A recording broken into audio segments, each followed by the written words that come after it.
Kyle, Dave. how you doing, buddy? I'm good, man. This is episode Trace. Trace, 3. Dave. Ooh, we're getting up there. We're really getting up there in numbers. The following's great. I know we've already hit the algorithm hard. I'm pretty happy about the results so far, Kyle. It's been fun, man. We've been having a good time. Although I've heard there's a rumor going around, Dave. And, Yeah. rumors can cause division, Dave. They can disrupt a whole organization. We're not going to let that happen to us. Yeah. But the rumor is that we need more humor in the podcast. Okay, I got a joke for you then, Kyle. Go ahead, Dave. Why did the chicken cross the road? I don't know, Dave. Tell us why the chicken crossed the road. Because the Green Bay Packers' new kicker was chasing it. I feel like I've heard that somewhere before. I feel like I've been betrayed by the organization that I love, that I've cared for my whole life. I don't know what to. I feel like, you ever seen the movie Total Recall before, Kyle? I have not.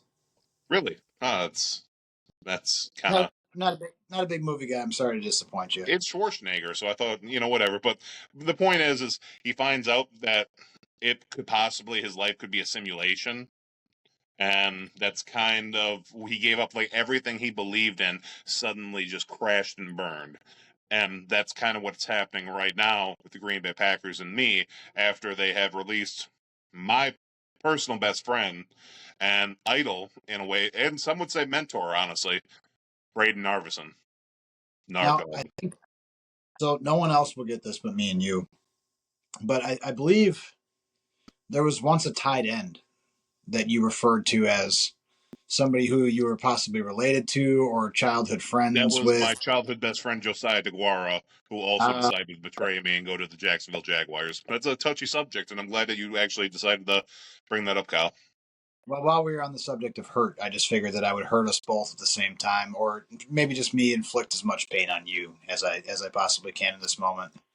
But yeah, no, let's just jump in there. Let's give the sad news, Kyle. What happened to our just amazing man and human being of a kicker, Braden Narvison? Just Dave, I don't have a great hairline these days. It's not LeBron James, but it's not looking great, especially with wearing a hat all day. But the hat is off. Just a moment of silence for the Narv Dog, Dave, if you wouldn't mind.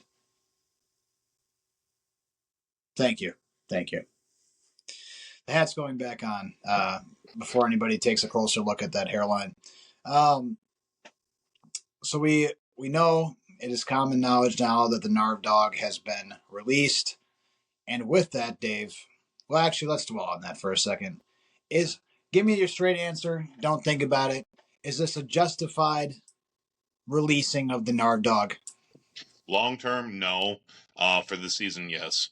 I feel like if you were looking to get a kicker and give him time to develop, I think that Narv Dog would have been an amazing kicker.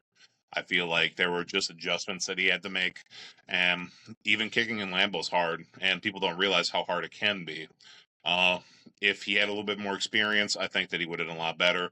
He kind of got just thrown and tossed into the situation, and I'm sad that it ended up happening like this. But it is what it is. For this season, if we're really going to make a playoff run or a Super Bowl run, we need to have a reliable kicker. I get why they did it. I just am very sad. And honestly, I don't want to see another kicker wear number 17, which our new kicker is. So it's sad to see. I really like the 44 on a kicker. I thought it was unique. I thought it was cool. He had a cool story. He related to the Packers with his wife and his wife's family. It's a sad day to be a Narv Dog fan, Kyle. Narv Dog has ran away. So there's a lot to digest with what you just said. The first thing that I want to ask you about is you said for long term you felt like he would have been a good kicker for the Packers. Now, like good in the NFL is relative, right? Like I think there's probably amongst kickers and amongst NFL teams, there's probably an expectation for a field goal percentage that guys hit in the NFL to be a guy, right? The guy for a team.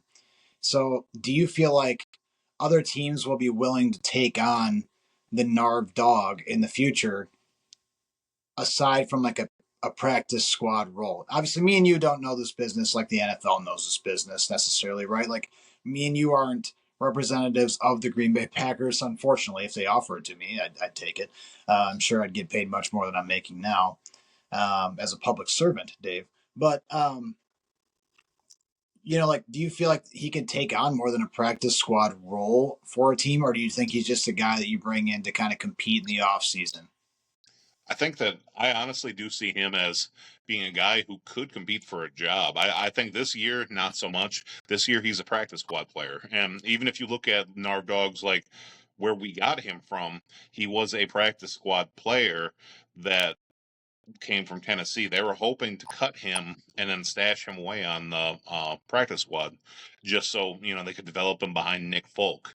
And the Packers came, they swooped him up, signed him, and obviously he wasn't ready yet. I think that he was one that he could just use more time, and it's getting to know your long snapper and your holder and working on the mechanics behind that. Like there's a lot of things. It's not just kick ball and ball go in field goal. Like it's people look at it and I think that's a little bit ignorant, but I think that long term he had a very strong leg. He could have became a decent kicker. Now, top 5 NFL kicker, would he have ever been Justin Tucker? No. He's not Justin Tucker. He's not the Cowboys No kicker. one, It's no one, no one is Justin Tucker, and no one is Aubrey. I'm slipping on his first name right now. Brandon Aubrey. Yeah.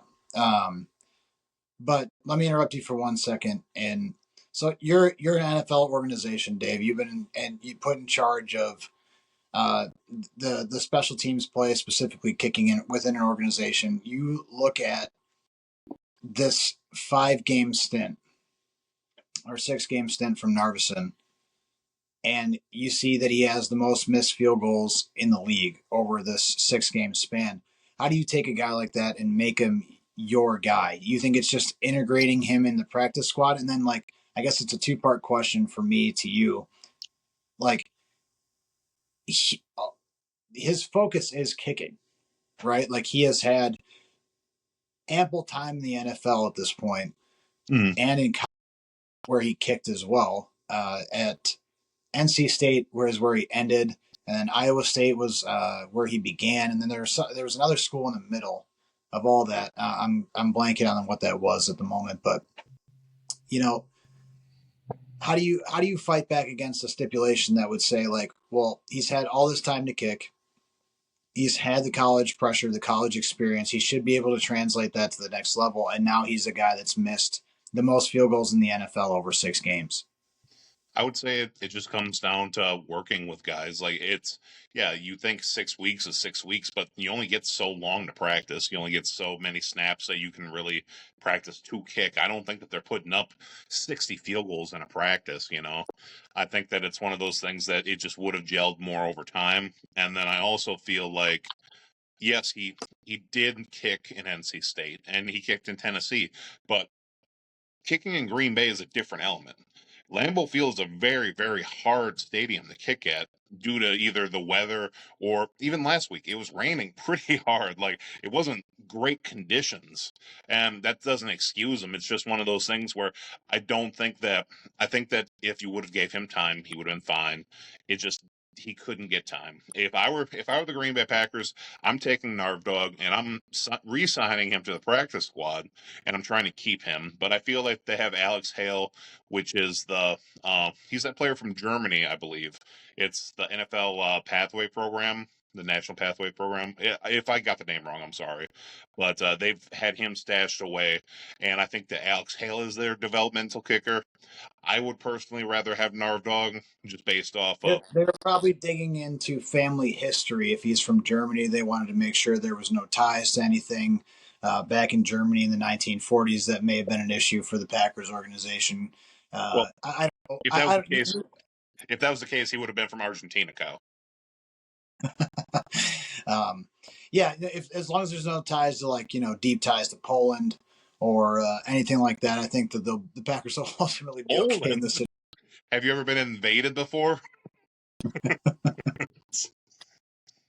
You've been Yeah, to ironically, he's from Germany. His family ended up in Poland. We have no idea how it happened. But um, little dark humor for you, since there's more humor that's needed in this podcast, Dave. But um, took that one to heart. I won't say much on the Narv Dog. We were both, for once, in unison on this issue. We thought keeping the kid around was the best move. Sure, there's some other factors involved in this, but like you're saying, if the Packers are going to make a run, which it seems like they might, and the NFC North is going to be a hotly contested division this year, that we're going to need we're going to need the ability to kick field goals in games and put points on the board, because ultimately, as we know, through various heartbreaking playoff runs, that the Packers, as a younger team, are going to have some struggles where they're not always going to put the ball in the end zone. Mm-hmm. Even with Rodgers, that was the case in some scenarios. So, excuse me, Brayden, I miss you, and I'm so sorry that Green Bay Narv Dog, where are you? Narv Dog. You can't miss. See, like we could go on all day about this, Dave. To be honest, but Yeah, which is weird that we're talking about a kicker for this long.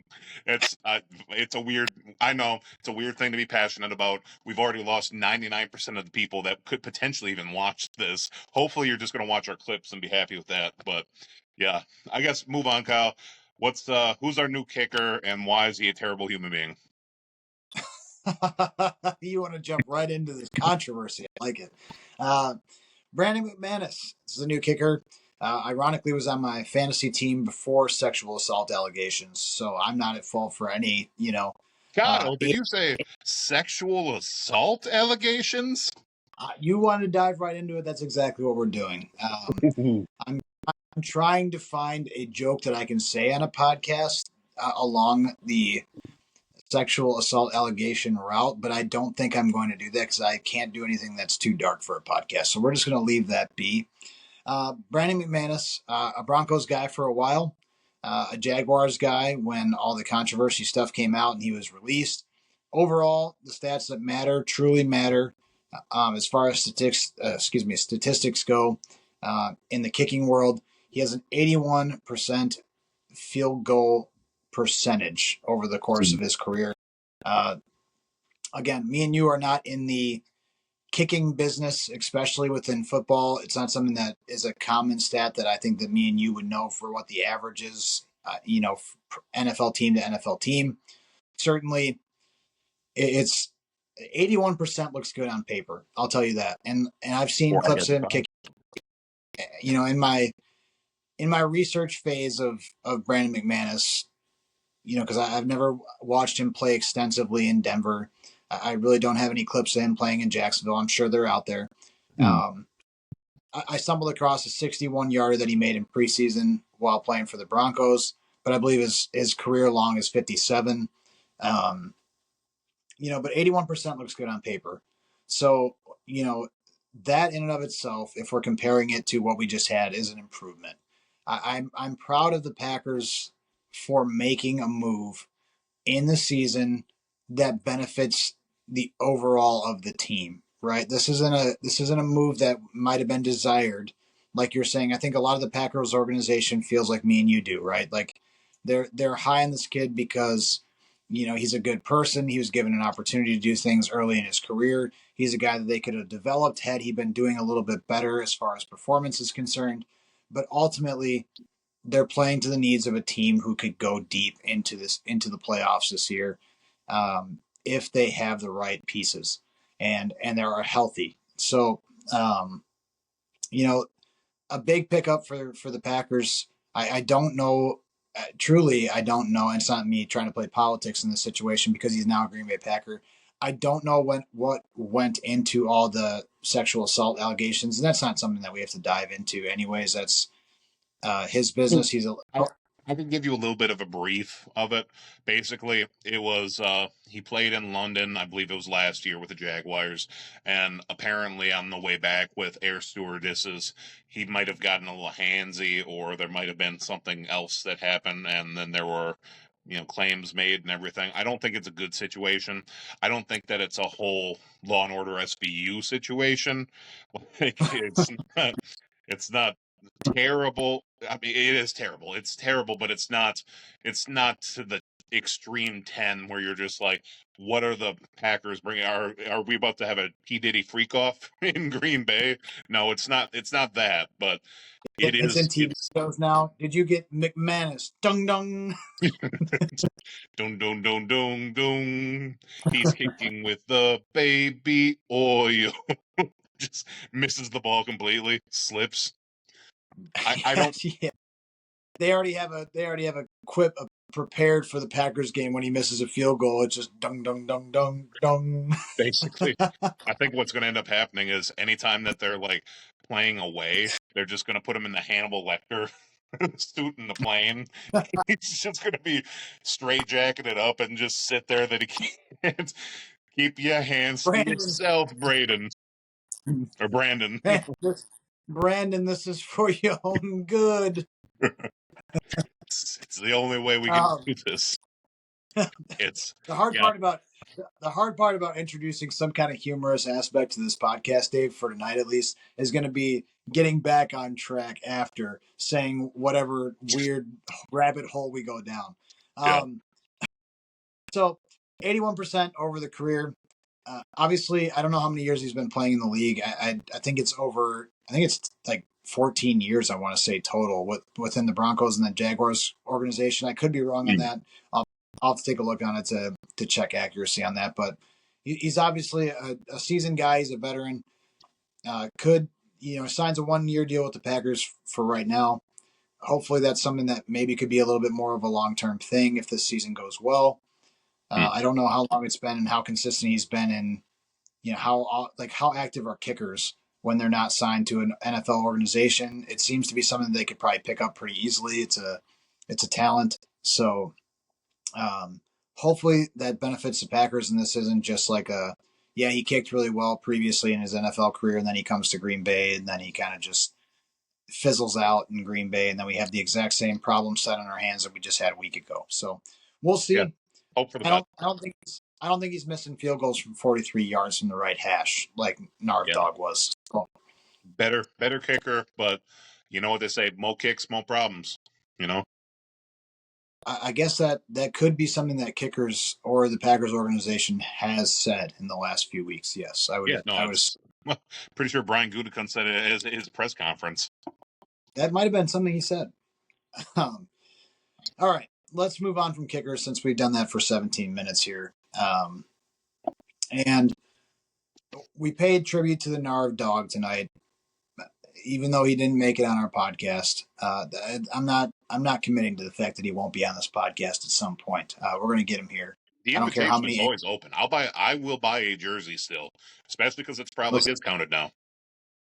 I don't care how many representatives from NC State I have to fake sending to his house to get him to do a podcast with us, or how many Instagram inquiries I have to send. We're going to try to make him, compel him, if you will, to be on the podcast at some point so we can talk to him. Let's be honest. He doesn't have a job right now. What else is he doing? That's true. That's true. We can't pay him, Dave. So We're not that's gonna. kind of the We have very little money. yeah, very very little, but not enough to start handing out any type of commission. But so let's move past the kicker situation in Green Bay, which I'm fairly pleased with given their choices here in the last couple of days. And we pay tribute to Narv Dog. This isn't necessarily a tribute that we need to make, but everybody at this point in the NFL world has seen the injury to Aidan Hutchinson this week. I don't think it's really. It becomes less of a rivalry issue at this point, and it becomes more of a overall concern for the player and the person behind, all the uniforms and the colors and the rivalries and stuff like that are involved. Obviously, the Detroit Lions have become a very legitimate franchise in the last 2 to 3 years in the Dan Campbell era. And I was listening to a good segment. I'm not going to try to get down a rabbit hole too much on this, but I was listening to 97.3 as I usually do, the Packers talk on the radio this morning, and they were talking about the culture change that was needed in Detroit. Like the Packers made a change because they needed a new offensive scheme and a new mind behind the Packers organization, but they didn't need a culture change, right? LaFleur wasn't a culture change for the Packers. He was a new approach to what they were going to do on the offensive side of the ball. They were going to be a little bit more diverse. They had the younger rosters. They had the speed and the youth on the team to be able to make some changes and do it effectively where you were still going to be a competitor. The Lions needed something different when they brought in Dan Campbell. They needed a change of culture in that organization to flip it from almost a no-win team to a team that's now contending for the NFC North every year. So um, that organization has been something that has been fun to watch come up, even though I'm not a fan of the Detroit Lions. You know, Mm-hmm. they're the Green Bay Packers, and you know that goes for multiple organizations within the NFC North right now. It is fun watching people talk about how the NFC North is the best division in football right now. That is a blast for me. Like, Mm-hmm. and not because I think the Packers are necessarily even the best team in the conference. I just think that it's great for them to be able to compete within the division, to have games that when you do match up with a division rival that are going to be exciting games that you don't know who's going to come out on top. Those rivalries are what make them rivalries. Is that they are close games with bad blood, with guys up in each other's face talking the entire game because it's a back and forth thing, and ultimately, you know, whoever comes out on top of that is yet to be determined. The Vikings are leading the division, but by a one-game stint right now, really more than anything. Mm-hmm. Um, so um, and they're matching up with the Lions this week. But the original point, okay, a huge part of the Lions organization, and especially on the defensive side of the ball right now, is Aidan Hutchinson. The kid has already through 6 games has 7.5 sacks and a forced fumble. It's a crazy stat line for a guy that is in the talks of other elite guys in the league at his position, the Bosa's and like I don't even think you can put Gary in that category at this point, like based on the stats alone. But other edge rushers in the league, right? Like the Crosbys, and I could go on and on, right? Like there's a I would guy. say I would say that this was his breakout year. This was the year that Hutch was really coming out, and he was going to ball out. He was possibly going to have that 20 sack season, or 18 sacks, 19. He was going to get there, and it was going to be a huge thing for him. And honestly, this injury, with how bad it was, I don't know if you saw or if you want to go into detail about it, but the man's leg literally wrapped around another man's leg. It So just it took me about a day to actually see the replay that did it, because I heard about the injury first on social media as people were kind of posting that it had been a terribly gruesome leg injury, and that it was one of the worst ones that they had seen. And immediately my focus just shifted to what is his timeline of recovery? Is this something that's like when you hear people say gruesome injury in the NFL world, like you don't hear that very often. yeah. So, is this something like, I was trying to dig to find a clip of it. The stuff doesn't bother me like it bothers most people that have to look away with stuff like that. Yeah. But like I wanted to see for myself, like, yeah, how bad is this? Because there was no initial diagnosis that I saw in writing on social media that said this is what happened, this is what he did 100%, that I could like trust the source on or something like that. So um, we know now via Dan Campbell that he broke his tibia and fibula in his left leg. And I've seen the replays. It is a gruesome injury. His leg completely wrapped around his own defensive player's leg. So they made shin to shin contact. It's almost similar to, if you're a UFC guy, almost similar to the Anderson Anderson Silva. Silva, Yep. 100% with Chris Weidman in that fight. So he had to stay in Dallas, underwent surgery. The point of this whole dissertation here is that uh, we're wishing the kid best of luck in his recovery. He's having a historic season. He's among the elites in this league as far as edge rushers go. I very much enjoy watching him play the game of football, even if he's matched up against the Packers and is being a problem. I wished him success very early in the league. I watched him at Michigan. I watched him transition into the NFL and be a hometown kid in Detroit. That's always a cool thing when a guy gets to go back to his hometown to play football. Um, and he got the opportunity to do that. Couldn't be happier for him. But in this situation, I couldn't feel more sadness for him in this catastrophic injury that he is currently dealing with. So, because it's mainstream news, that's kind of why we're bringing it up. You know, it's a division rival for the Packers. Still pertains to what we're talking about week to week, but I think that's a huge loss for the Lions, and we don't have to go into how it's going to affect them going forward. But I do think it's going to have an impact on their defensive play and some of their options from the pass rush perspective as they continue to try to game plan for some of these offenses that they're, are usually pretty comfortable with putting pressure on and disrupting whatever flow they have on offense. So, speedy recovery to him. Obviously, that's a season-ending injury this year. Hopefully, by next year, he's in the talks of coming back. And hopefully, this isn't a situation where he's 3 years into his career now in the NFL, and this is an injury that's going to ache him for the rest of his career. So, and just for the rest of his life too. Yeah, I mean, you see so many times that in the NFL, guys come back from pretty catastrophic injuries like that, and they're never quite right again. You see it on the field. Their movement's a little bit more cautious. They can't break that mental barrier of, hey, I had this injury a year ago, and now I need to take every precaution in this game to maybe not go full speed, maybe not go 100%. I can give 90 and, be okay because I'm not getting injured at 90. But if I go 100, I'm gonna do the same thing as I did last year. So hopefully that's not the case for him.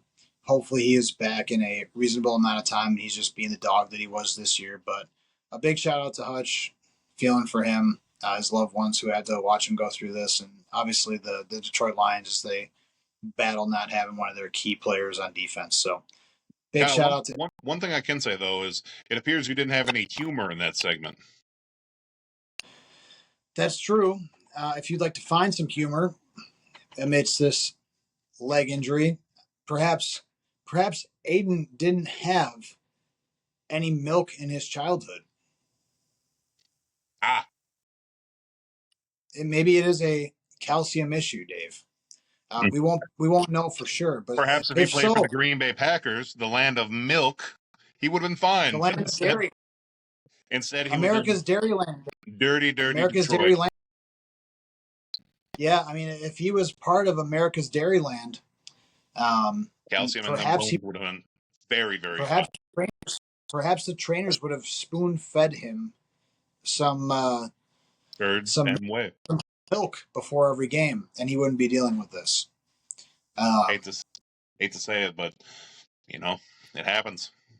I mean, we can attest. I mean, being Wisconsin raised, I mean, there is no shortage of calcium in my body. I can guarantee you that. Yeah. My fibula and tibula are safe. They're protected. My fibula has its days, but it is still intact. Much better than where Aidan's are. Actually, maybe not. He might come back as the Terminator. We're not sure. He might be full of metal plates and screws when he comes back. I would argue more RoboCop. They just it might be more. It might be more terrifying to have an Aidan Hutchinson play for the Lions that is completely made of screws and bolts at the end of all this. I don't know. It's a robotic leg. He will only conduct sacks next year with the leg itself. Just swings, kicks him, but yeah, Hutch hates ego. I hope that you have a speedy recovery. All right. Let's get to the next topic, Dave. We went through kickers in Green Bay. We've gone through our segment here on Mr. Hutch. Let's finally break down Packers versus Cardinals. This was a game that both of us went into thinking that it was going to be problematic for the Green Bay Packers for a few reasons. One is the up-and-coming play of Mr. Harrison Jr., who was an absolute dog in college at Ohio State. then transitions to the Cardinals. Him and Kyler Murray have been gaining some steam together, some chemistry over the last few weeks, more targets, which Kyler said that he needed to get to him. There was multiple clips of Harrison being open, downfield, big time, wide open, without Kyler hitting them in games. So they definitely needed to find their stride. Seemed like they were kind of finally doing that before they played the Packers.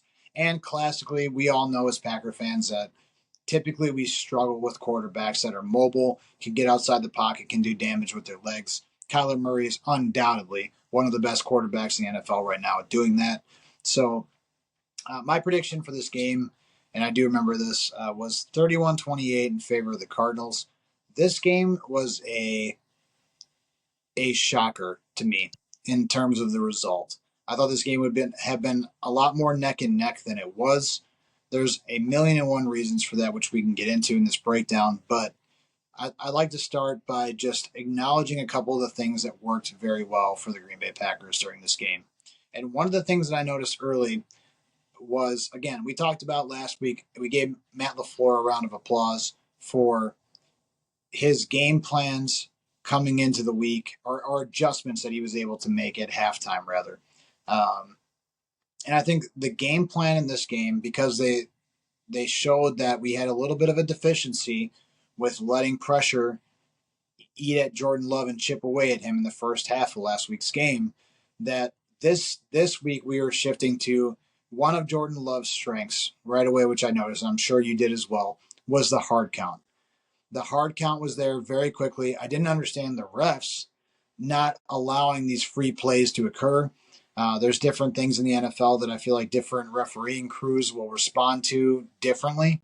This is one of the refereeing crews that was not going to allow these free plays to take place for whatever reason. And I can't attest to what that is because I'm not an NFL referee. They probably had their reasons for it.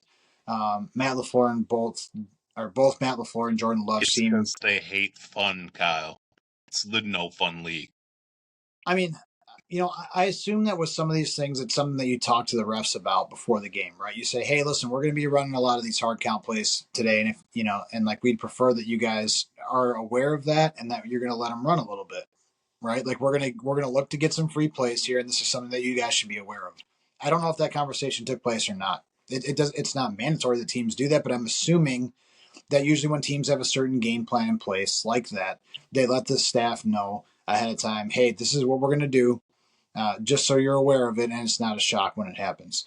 Was it particularly a part of their game plan, or was it just the Cardinals played really undisciplined football?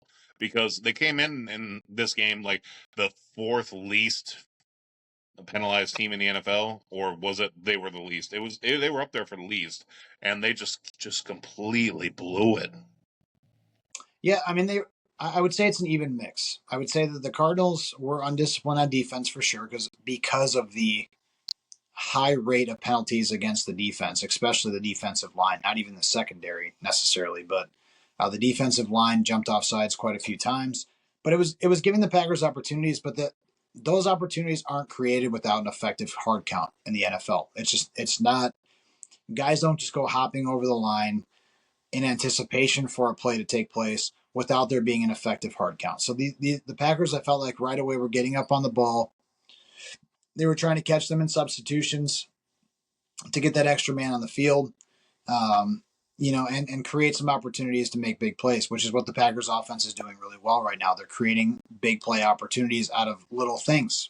And that is what we've seen with Aaron Rodgers over the course of time work very, very well. We're also seeing it now with Jordan Love, who sat behind Aaron Rodgers for a long time and was able to sit there and kind of gain some of that insight into what works very well, when to do it, game time opportunities. So the hard count seemed to be working perfectly, whether that's LaFleur, whether that's a Love thing individually, I don't know. But it seemed to be a game plan going into the week that, hey, we're going to take some of this pressure off Jordan by keeping them honest on the defensive line. So I really picked up on that pretty quick in this game, and I thought that was working really well for the Packers throughout. We were running the ball effectively right away, which is a great sign. We were picking up 6-7 yards in the ground. I love to see it. My verbalization as I was watching the first drive that the Packers had was like, I said to myself, get Josh Jacobs into the end zone again. I want to see him score as many touchdowns as possible. The Packers are doing Go ahead. I said no, without a doubt.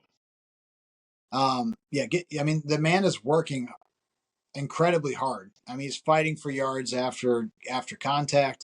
He's doing a great job of securing the ball, I've noticed. Aside from his one goal line fumble this year, which is a shame, he'd have two on the year already if it weren't for that fumble, um, I believe, against Tennessee. But still, nonetheless, I think he's doing a great job running the football. The Packers' offense looks good. The line was moving people off.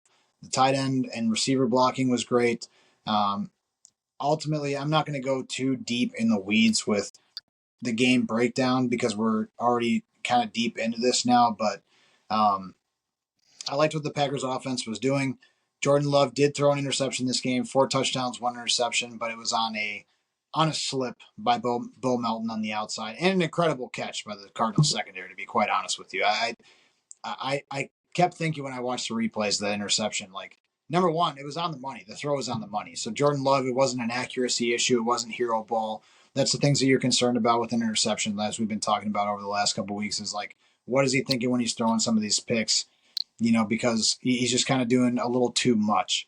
I think this is one of those situations where he was doing all the right things. He made the right read. That's just an unfortunate accident and a great catch in the secondary. I don't think a lot of safeties or corners are able to make that catch under the same circumstance. You could do that. You could run that play 100 times, and I think the 10 guys make that play.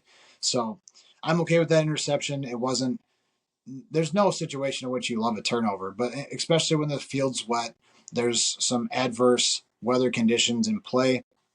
I think that it kind of turns into one of those things that you can accept a little bit easier that it happened, especially when Jordan Love is playing as good as he was playing in this game. The Packers seemed like they had a vendetta against the Cardinals. It seemed like they knew that the history lesson was there, that the Cardinals have been a contender in the past and have. I mean, they were playing. Dave, we all know, right? The Larry Fitzgerald catch of the past, the Rodgers Hail Marys, right? We felt that one that was ultimately a loss for us in the playoff run.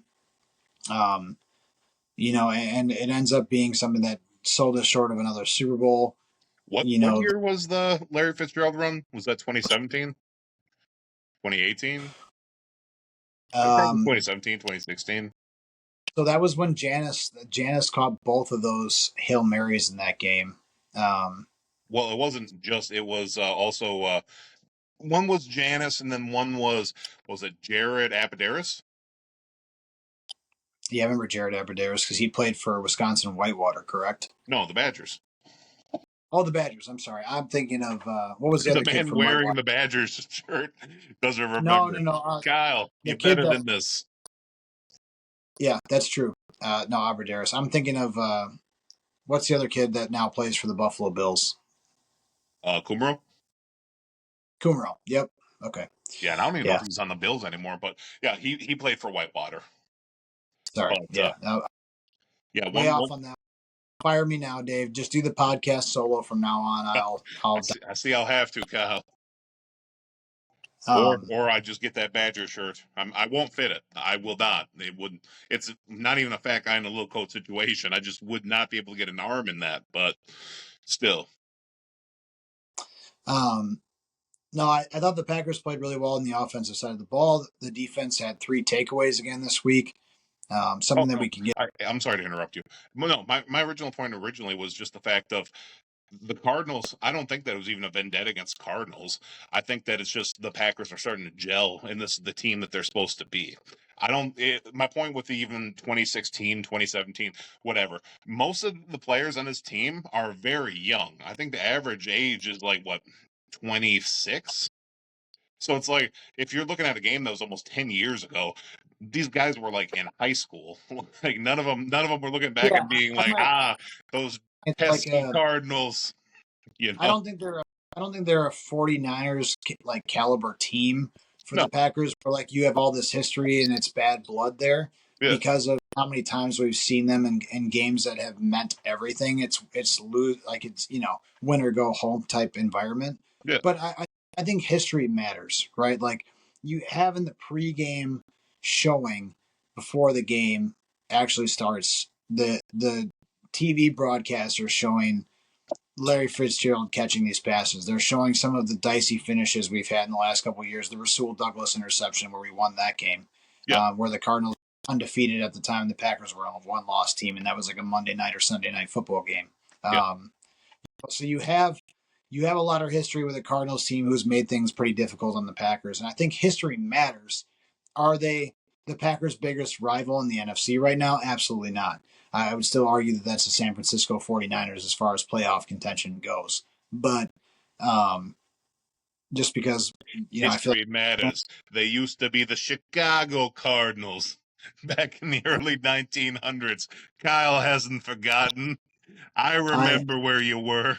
my great great grandfather still hates the Cardinals. No, no, he is dead. It's Uh, Jesus. History. No, this is a uh, team that is morphing together. They're playing complementary football. Everything's gelling on offense. Honestly, I still feel like Jordan Love plays too much hero ball. That's neither here nor there. It's fun to watch. And at the end of the day, if not anything, are we fans? Are we guys that just watch football and enjoy it? I enjoy watching Jordan Love play. He makes the tosses that Aaron Rodgers wouldn't have. He puts the ball in dangerous situations at times, but he's also making the big plays that I feel like we really haven't seen in the last few years of the Rodgers administration. So I'm pretty happy seeing what this team is becoming. It is a great time to be a fan of the Green Bay Packers, especially when you look at a team, particularly one that could be in New York or New Jersey, technically, but and I ain't talking about the Giants either, Kyle. If you look at them and you see what they're doing right now and playing into what we had to play into before and seeing what we have now,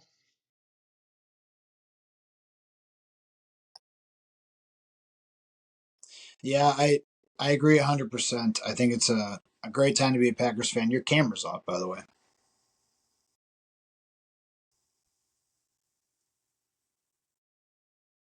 Yeah. No, still black. But while you continue to work on that, I'll talk on um, kind of where I'm at with that. I agree. It's a great time to be a Packers fan. The Packers put up 34 points in this game against a fairly struggling Arizona defense. So I guess the amount of points isn't necessarily surprising. But what is surprising to me is their ability to contain. There it is. Contain Kyler Murray in this game. I think they did an excellent job of being able to limit his ability to run outside the pocket. That they felt like they kept the edges very well. They didn't let him scramble for. I don't even know how many total rushing yards that he had, but I wouldn't even assume it's over 20, which is an incredible feat in and of itself because the guy can run all over people. Dave, he was pointing at the end zone a couple weeks ago on a 40-some yard run, and telling them that he basically had this touchdown before it ever happened. So to not have to see that in a game was encouraging, and I think that they did a great job. And this is an example of good game planning. I feel like they came into a week with a set plan in place. They executed that plan very very well, and the offense didn't have to do a ton of extra work to try to play catch up. The defense didn't have to worry about making one or two mistakes, letting a big play happen, because ultimately they were making plays on every side of the ball. You're absolutely right in saying that this team is gelling, and hopefully they can keep that going next week here, or this week, excuse me, against a pretty good Texans team. So we'll get into that. yeah. But overall, I think there's no need to really dissect that game too much. I'm happy with it. I have no. If I did have things on the Cardinals game, I feel like it would be more nitpicky than anything, and I'm not trying to nitpick this team because I think they did a great job this week. Well, let me ask you this. So, out of out of any of the players that you're looking at seeing on defense particularly, is there anybody that you really see that you're entirely happy with? He could be wearing a number, I don't know, 33. He could have a name that's bottled in Bond, Kyle. Let's talk about it. Dave, so I brought him up last week as well on the game-ending play against the Rams, and I thought that he did a great job in that play, and I thought that he had made a couple other good plays in that game where I was really shocked to see the number on the back of the jersey, right? Like I thought to myself, man, Evan Williams is playing some good ball. And this week, I thought that numerous occasions as well. And I thought, man, they're really giving him some more reps on the defense. And he seems like a natural. He seems like he's one of these kids that's a young player. He's a new draft pick out of the 5th round out of Oregon. And, like you love to see the new up and comers succeed, right? Like we've loved to see like Jaden Reed be who Jaden Reed was projected by the Packers organization to be, right? Because he was selected in a certain round. Well, I don't know what round he was selected. Jaden Reed was a second round pick. I believe he was the I know 50th you're pick the overall. draft guy. And also, I'll let you. Evan Williams was a 4th round pick Oh, 111 out of Oregon, I believe. well, just But who's again, paying attention? just do this podcast solo from now on, David. There's no point even in continuing at this point. I'm a failure. Um, but I'll let you handle the draft pick talk and link from now on. The man is But balling out off of his draft position, where you see a lot of guys that don't necessarily start right away. Being a 4th round pick, he's coming in, he's balling out, he's doing his thing. And granted, it's been limited. He's had 2 starts so far, but those starts have been impressive. You love to see it from the young guy, and then pairing that with Xavier McKinney throwing Bullard and Bullard. Bouillard, I don't know how to pronounce it, but throwing him at the nickel and giving Keyshawn Nixon more of a chance to float around as a defensive back. I think that the future's in good hands with these young safeties. And honestly, Ketan Olandapo, they still haven't even brought out yet from Oregon State. So there's so much potential with the Packers safety position right now. It's looking so promising in Green Bay. yeah, I think that Evan Williams is a great addition. And the point I was trying to make before I got distracted with what I'm just going to start saying everybody was like a 1st round pick from now on, just to annoy you.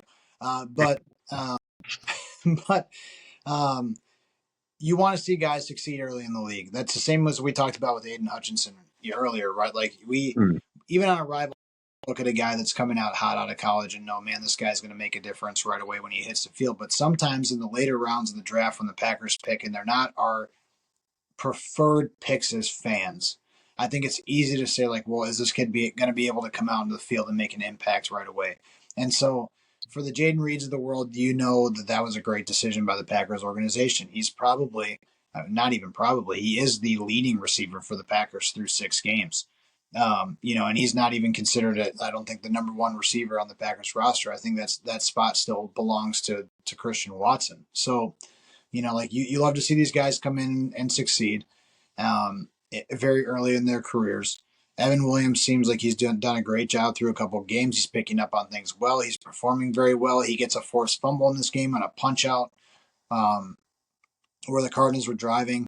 It's a great thing to see people out there making plays and not playing selfish all me football for stats. Xavier McKinney made a comment after the game that he doesn't care about, making his 6th interception in 6 games and, making this historic run any more historic for Xavier McKinney. What he cares about is them stacking wins, Dave. That's what he said. So I love to see that the Packers defense and organization seems to be in a state right now where guys are really about the team and the organization and the success of the organization rather than just playing selfish stat padding football. So that's an exciting thing for the Packers organization too. There doesn't seem like there's too many locker room cancers going on, and if there is some kind of contention in the locker room, it's stuff that we're not hearing about. Aside from the recent Romeo Doubs situation. So Segue. It's a perfect segue into Romeo Doubs. That was a good segue. Thank you. I'm proud of you, buddy. That one. Is that what people ride around on, Dave, on those 2 wheels? Is that a Segway? No, I believe that it's the $1 or the $5 footlongs that you get. It was the guy who ate a lot of sandwiches and he lost a bunch of weight. The Segway. Wasn't his name $5 footlong?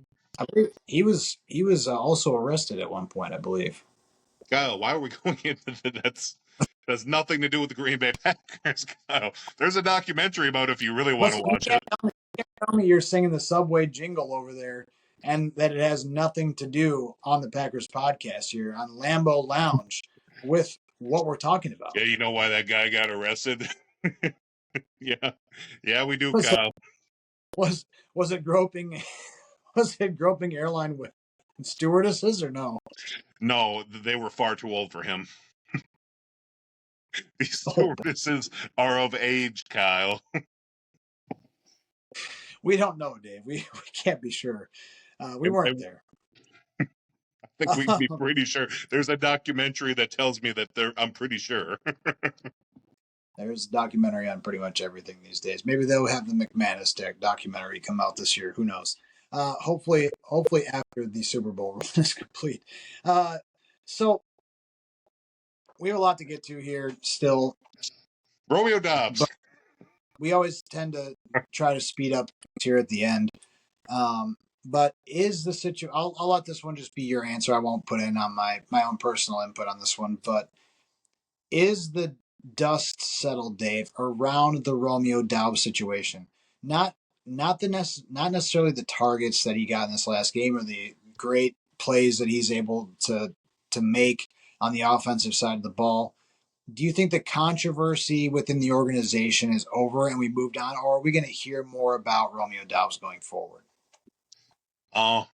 Hearing from what he said and hearing from how his team responded, I feel like a lot of the reports about his situation in the offense, like where he was, possibly weren't true, which I think we even mentioned last week. You know, you don't know the full story behind it.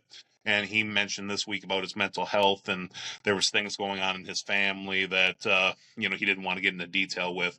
I don't know the man's mental state. I don't know what was happening with him. I think that it was a bad blemish. It was a bad week. It's a shame to see such a great player have that. He bounced back. He's still with the team. If there was more deep rooted issues, he would have still been either sitting last week or he would have forced himself out with a trade. And neither of those things happened. So I would like to say that I hope that it's done.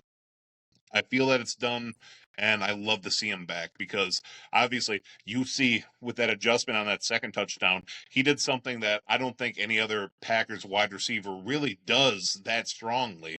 He was able to make an adjustment and ball out because he's got the chemistry of love. Yeah, that touchdown is all timing. It's all a timing thing, and Doubs knows that ball is going to be in the air quickly in that situation, and he was able to make that adjustment. That is the one throw in the game, and I've seen some incredible throws that Jordan Love made on slow mo replays in that game, where I felt like he was just throwing dots all game long. But that particular throw worried me when I saw because the initial angle on TV is only Jordan Love, just backpedaling and throwing off his back foot. And when you see a ball like that get thrown, you think this is either an interception or this is going to be, really, I think you think it's either success or it's going to fail miserably. And with all of the hero ball this year from Jordan Love, I was worried. And I'm not necessarily less worried that even though Dobbs caught that, because I feel like it's still an irresponsible throw. But if you have trust in your receiver and you have trust in your arm, good things can sometimes happen. This is the NFL. You let guys go up and make plays, and the more I've watched the NFL in the last couple of years, the more I've realized that a lot of balls that quarterbacks throw, even the elite quarterbacks, are 50-50 balls. And sometimes you just got to give your guy a shot to go up and get it. I mean, you can't tell me that every Calvin Johnson touchdown that Stafford threw was a complete clear shot at a pass, and he was just open every time, right?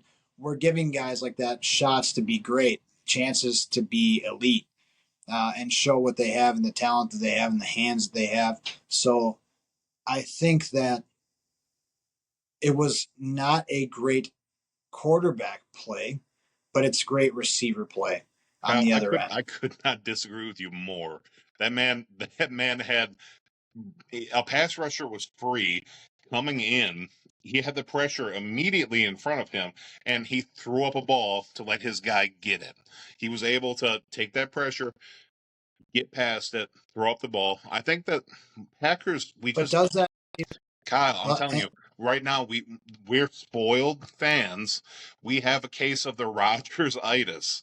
We're used to having 31 touchdowns and only 5 picks. That's what we're used to for the last decade and plus. That's not traditional NFL play. And honestly, in the last few years, it wasn't even the 31 touchdowns. We were looking around more towards the 20s, except for that one season in 2020. But you're looking at it through a Aaron Rodgers fan's eyes. here's You're not here's looking at it. exactly here, here's exactly how I'm looking at it. Is I don't know who that touchdown was scored on. I don't think it was Buda Baker. Okay. No, But how I look at it as somebody who is maybe a little less optimistic than you, okay, except for the Narv Dog. I was optimistic about him. I tried. All right. we And tried. look where that got us. But but um if that is and there's you can play the what if games all like you can play it's easy to quarterback things after they happen and say what if this, what if that. It worked out for the Green Bay Packers. I couldn't be happier. It's a Green Bay Packers touchdown. What else is going to be more exciting to me in that moment than the Packers scoring another touchdown? Mm. I'm not mad at the result that it produced. I am optimistic that if that play is made against an elite secondary, that is going to be an interception, and the corner or safety is going to find that ball, and that's going to be turned into not. It's not going to be a red zone score for the Packers or points on the board for us. It's going to go back the other way. And in games where we are in tight contention, that could be the win or lose type possession for the Green Bay Packers. So I hope that that's not the case, but we did see it um, last year in our showdown with the 49ers a little bit, right? Like we saw Jordan Love play hero ball at the end when it wasn't necessarily necessary. This was in a game that was decided by one score. So That, ultimately, to be fair, that was also 2-minute drill Jordan Love. 2-minute drill Jordan Love has not impressed me at all. 2-minute Jordan Love is the one that threw the interception to what was it? Who ended up getting the interception for theft? That wasn't Buda Baker.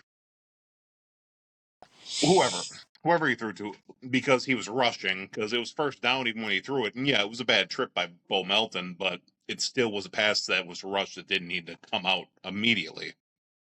I feel like 2-minute Jordan Love is a lot different than but we a don't know, regular Jordan Love. we don't know what that looks like, right? Like if that's on the money, like if he doesn't fall, where's that ball placement? It looked like it was going to be halfway decent. So like I'm not again like we've been through that, but I'm not mad at that interception. I think that's an acceptable thing as a fan. When you watch something like that, you're like, meh, the field conditions aren't great. That's a slip by the wide receiver, and ultimately, like his guy didn't have. Jordan gave his love. Or, wow, I'm really scrambling Jordan gave words here. his love.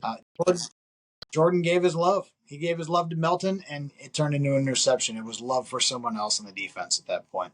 I would just say that One that could play say, that play upset me a lot more than the touchdown. one could say, Dave, that he gave his love away. He gave his love away to somebody else in that specific situation. Okay. Um, so I'm not mad at that. I just think it's a little bit dicey to throw that ball up as a 50-50 ball, and that doesn't even feel like 50-50 when that ball goes up because it's a zero blitz, right? There's a free rusher on that play. So, the edge is coming hot. It's unblocked. So, you got to get that ball out quick, which he did. So that's a check in the box. Good things for Jordan Love. But it has to be an accurate throw as well. And the fact that Romeo was able to find it, make a play on it, all timing between him and Romeo, that's a great thing that they had that after him having an off week and not playing with the team, practicing. So the fact they have that connection still is great. That's a good sign for the Green Bay Packers. The problem that I have is The if it's love an elite, connection. yes, correct. It's 2024, Dave. You can be whatever you want. Uh, but Except with I Harry just want I Stewart. just want I just want to get I just want to see that be either throw out of bounds, and I know that's selfish, right, because it doesn't result in the touchdown that we saw, or a little bit more of an accurate throw. Yeah. And because I think it could result terribly if it's just thrown up there. Without a You doubt. know, And plays like that will probably happen in the playoffs. I don't think that Jordan is going to have just a scotch-free year. I think ultimately there's going to be a lot of things about Love that's going to make us really, really mad at times. But such as being a fan of the NFL, I would rather, like I said yeah. before when I went on my rant, I'd rather have that than boring ass football that you see in New York right now. Listen, all in all, I'm not taking away anything from Jordan Love. He's having a great season. He's Yeah. having a great season this year. He also, to his own credit, he's thrown a lot of interceptions this year, but he's also thrown a lot of interceptions as a result of bad play on the receivers end, Yeah. right? Like that Melton interception really isn't on Jordan Love. Yeah. The couple the tipped pass interceptions and stuff like that this year, like not his fault. Hitting Exactly. guys in the hands and going and getting intercepted. So like I'm not mad at Jordan Love for throwing a pick here and there. Like I expect that he will probably have higher interception numbers at the end of the year than even Caleb Williams might. That might be a reality at the end of the year this year, is that he has a higher interception rate than guys like Sam Darnold or like guys like Caleb Williams. Like that might be a reality for the Packers this year. But like his quarterback play is still elite in the league. And don't get like no one should get that twisted. Like Jordan Love is an elite quarterback in the NFL right now. He's outplaying Patrick Mahomes in my opinion. Oh, yeah. So like, like we have to take that for what it's worth. Be thankful. I'm not mad at his ability to make plays. I want the plays to be a little selfishly as a fan, right? Like not as a player, but as a fan, I want to see those things go a little bit more fluid and become things that we're more proficient at, and we don't panic and just throw something up there that's going to end up being a terrible result for the Packers when we're in the red zone of all places. So let's move past that. I'm kind of going around in a circle at this point, but Yeah. two quick things to cover. All right. The predictions we can make quick, Dave. This week we have the Texans at home. We know the Packers are wearing the whiteouts. That's a completely new thing for us. I dig the whiteout uniforms. So here's my question to you, Dave. Two questions. It's a two-parter. All right. One, all I need is a yes or no. Do you like the whiteout uniforms? Yes or no? Meh. That is not yes or no, Dave. I mean, You had one job. You had one job. That yes or no. You have failed. You have failed the one task that was set forth. I like the helmet. Is the actual jersey itself that impressive? Nah. But I Okay. mean, Well, apparently you're a hard man to impress. So I dig the whiteouts. I think they're cool. All right. We'll just leave yeah, it at that. You think they're meh, whatever. yeah. No, I mean, solid 6 out of 10, You're, 5 out of 10. it's it's getting deeper into the fall season. We're getting around the holidays. You're just preparing to be a Grinch in the winter. I understand. No, I'm just All right. not a fashionista. I'm sorry. I Um, like some of their jerseys, but I mean, at the end of the day, I like the Packers. I don't care what they're wearing. They could be out there in tutus and, you know, what are the Guardian caps? They could be in tutus and Guardian caps. I'm still going to root for them, you know? a heck of a combination. Yeah. Maybe more aerodynamic and less concussions, Dave. Yeah. No, and that's really what we care about, you know? You think, I mean, Uh, what's the alternative? Parkinson's? so, We miss you, Brett. yes, Brett. Best wishes, Brett. Oh boy. I mean, now if I meet him, it'll be cool to shake his hand because I don't even got to do anything. Oh, you're on. That was, that was good too. Look at that. Even a thumbs up. The Texans and Packers are playing each other in Green Bay. We're coming off a hot game with the Arizona Cardinals. I expect that the Packers will stay hot in this game. I have a prediction, Dave. I'm going to give that to you up front here. I think at least 31 for the Packers. I'm going to go. I'm going to go 20 for the Texans. I think that we handle this game fairly well. It's a home game, huge advantage playing at Lambeau. Crowd will be hyped up. They know that this is two good teams. It's a game that me and you wanted to go to. Unfortunately, we were unable to do that last second. But I think the Packers handle this one fairly well. I think that maybe the Texans get up early, but we adjust and we make some plays in the football. The defense is looking really good. We have a decent injury report this week. I don't think it's anything different from last week. Jair's in the mix. They have a good rotation on defense. Offense is hot. I like the Packers by 11. Give me Green Bay. Let's go something. Let's do a crazy number here. I'm gonna say 17-33 Green Bay Packers. I think that, especially one thing that you're missing, or not that you're missing, but that wasn't said. Nico Collins is out this game, which is the number one wide receiver. Stephon Diggs is still a great He's, wide he's receiver. with a hamstring, right? That's what's going on. Yeah, I believe so. But I mean, Stephon Diggs, amazing wide receiver. Torch Green Bay plenty of times. Joe Mixon is back, and obviously Green Bay's had their run struggles before. But I see this being one of those games that the Packers really put their foot down and they show that they're one of the best in the league. I like the prediction. I do, and I hope. Truly, there's a lot of things to talk about with the Texans and their own production, but this is not the Texans Lounge, Dave. This is not the Texas Lounge or the Stroud Lounge. Uh, this is the Lambeau Lounge, Dave. Yes, it And is, sir. here This we is are not the making NRG realistic. Lounge.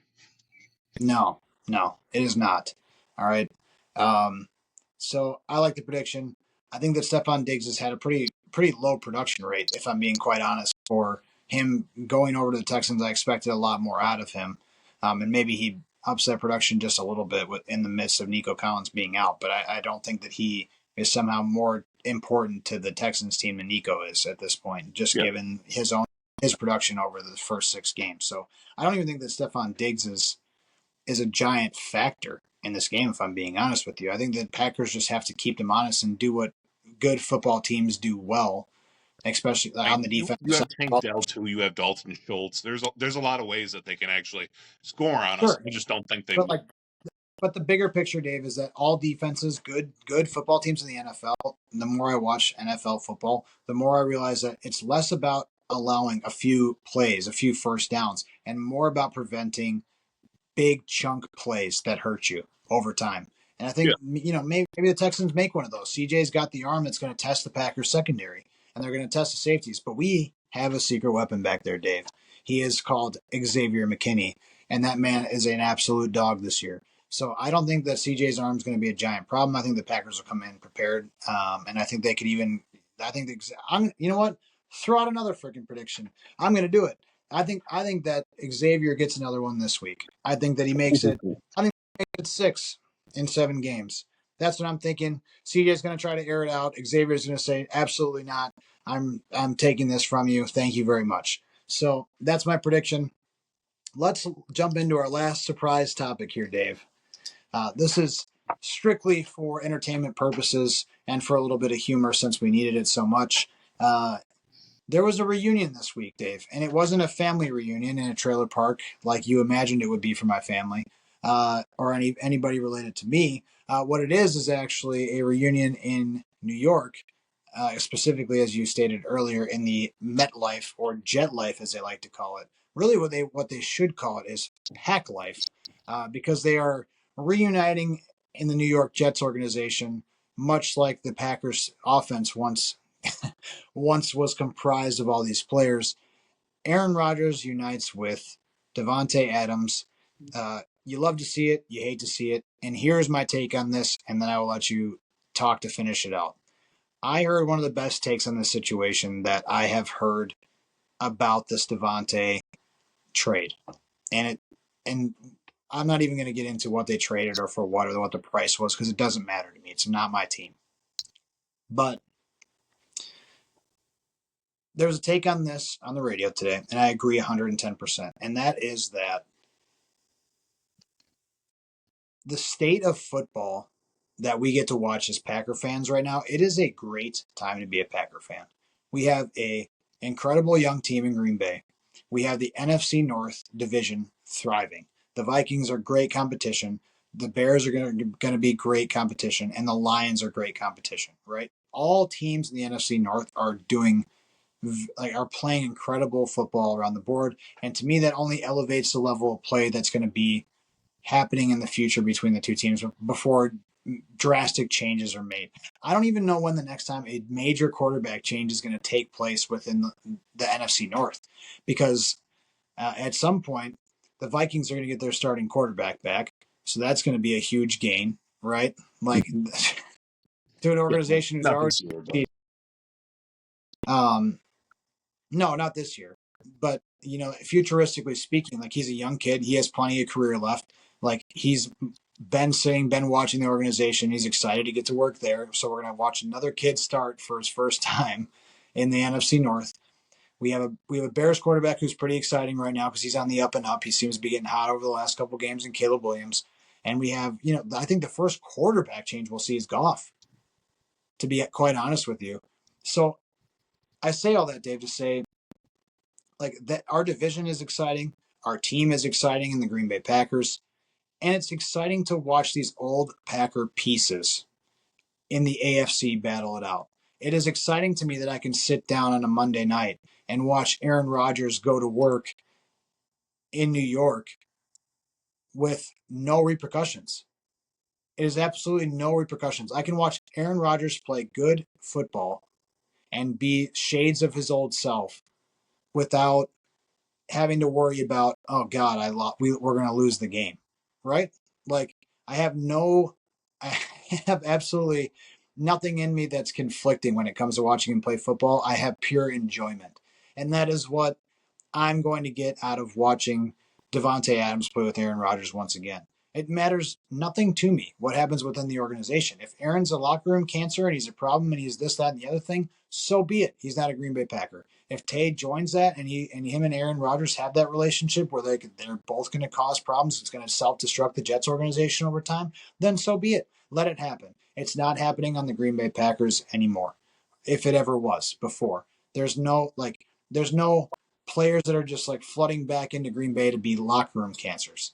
The Jets can have all the people that left, all the people that have left Green Bay at some point and have made a big stink about things are already getting pushed and distributed around the league in different places. MVS up for sale right now. Davante Adams just up for sale and kind of an issue. Aaron Rodgers, head coach, just got fired, right? Like there's problems around these guys that have gone to different places. And like I love them as former Packer players.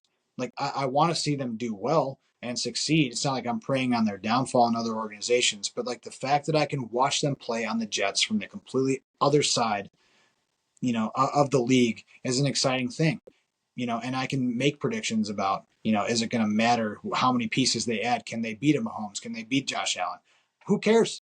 It doesn't matter. It's not our division. Ultimately, the only place that we would see them is in the Super Bowl, right? So I think it's exciting to be able to watch the rest of Aaron's career play out, to see guys as great as Davante Adams play with him. Of course, you love the reunion as former teammates in Green Bay and the connection that they had there, the great plays that they made there. Um, it does it without getting too deep in the weeds, does it change what the Jets are going to be able to do as an organization? No, probably not, because you have such high contention in the AFC right now for what is a championship team. But I think that's a great take, is to say, like we have our own thing going on over here, and you guys do your thing over there, and we'll watch it, we'll spectate it, we'll be fans of the sport. I agree with you on that point, where it is cool to still see it happen again. And yeah, you don't have a horse in the race, so you don't care. It doesn't hurt when there's a interception at the end of the game. It doesn't hurt when, you know, something happens negatively for them. But one thing that I would bring up is it's kind of like it's that classic saying. It's like you either die a hero or you live long enough to see yourself become the villain. And I feel like with Davante Adams and Aaron Rodgers both, we have seen where with the Packers, they were heroes, man. I rooted for them. They were the organization for a stretch there. For 7 years, they played together in Green Bay, and it was magical. And there really wasn't much drama. There really wasn't much negative. All you saw was just them going out there and playing good. And now you just kind of look at it, and there's things like even with the whole Devontae situation about getting traded. Yeah, he was hurt the last 3 weeks with a hamstring, and now magically, he's good to go, ready to start as soon as he gets traded. And he says on the Pat McAfee show, "Oh yeah, the guy's in the organization at Las Vegas, they really worked me good, and I feel like I'll be ready to go. It's like, come on, man. Like, clearly you were sitting out. You didn't want to be on the team anymore. You gave up on the Raiders, which isn't hard. It's the Raiders, but you chose to go to the Raiders. Your whole thing was you wanted to be closer to home. Well, you know I don't know, Kyle. I'm not the best at geography, but you know what's closer to the West Coast than New York? Green Bay. It's like all the things that were said before about why you wanted to be over there. Yeah, now you're not playing winning football and things are an issue. And I hate to see that. I hate to see that for Devontae because it was always such positivity when he was in Green Bay. There were no issues. And it's weird seeing more of a negative side or more of a side of selfishness that they didn't have before. And that sucks. That tears down their legacy a little bit for who they are as people. But you could argue that same thing happened with Brett Favre. You could argue that the same thing happened with probably not Aaron Jones, because Aaron Jones ended up getting released and he was a team player, took a pay cut. But there are a lot of players that have left where I don't know, leaves a little bit of a sour note in your mouth. Like at the end of the day, I know Jordy Nelson played for the Raiders. I know that Devontae Adams played for the Raiders. I know that James Jones, a lot of players from the Packers went to the Raiders. Now that I think about it, wide receivers wise, but it hates it. I hate seeing them end this way. And yeah, hope that they have the last dance, last ride, last do whatever. I hope that they go full Joker too. Make it a musical in New York. Make this whole season a musical. I want to see Aaron Rodgers just banging on the piano while Devontae's singing. Just whatever. I don't care anymore. Play it out. I don't think they're winning anything. Honestly, I would have been more hurt if not Devontae, if David Bakhtiari went and signed with them, which they probably need more than Devontae because the offensive line is a bigger issue for them. Neither here nor there, but yeah, no, I'll still watch them play. As much as I just said, I'll watch them play. When they get a touchdown, I'll feel happier for them as long as they're not playing the Green Bay Packers, which they won't be because we're not seeing them in the Super Bowl this year. Yep, 100%. But Kyle, I know we're getting towards the end. I got to add one more thing. I need to make one more last ditch rant. Kyle, there was another trade that happened this week in the NFL, and I don't know if you've heard from it. It was Amari Cooper. He got traded to the Buffalo Buffalo Bills. Bills. And what team did he get traded from, Kyle? I don't remember. It was the Cleveland Browns, I believe. Oh, the Cleveland Browns. Kyle, who else has played for the Cleveland Browns this year? And since they're trading people, who else plays for them possibly that I might have brought up in this podcast? Dave, you're supposed to do hot takes, not previous takes, but there is a one Zadarius Smith that does play for them. He got another sack this last week. Bring my boy home. Bring him home. They're willing to deal. They're willing to wheel. I don't care. Get that man to Green Bay now. I'm tired of this. Every week that Zadarius Smith isn't a Green Bay Packer is another week that I cry. I shed a tear every night thinking that my boy Z is there out in Cleveland cold and hungry and not taken care of. Bring my boy home. I don't care what it takes. I don't care what extraction mission we have to do. I don't care if we get Thor out there. Do you care what massage parlor he attends?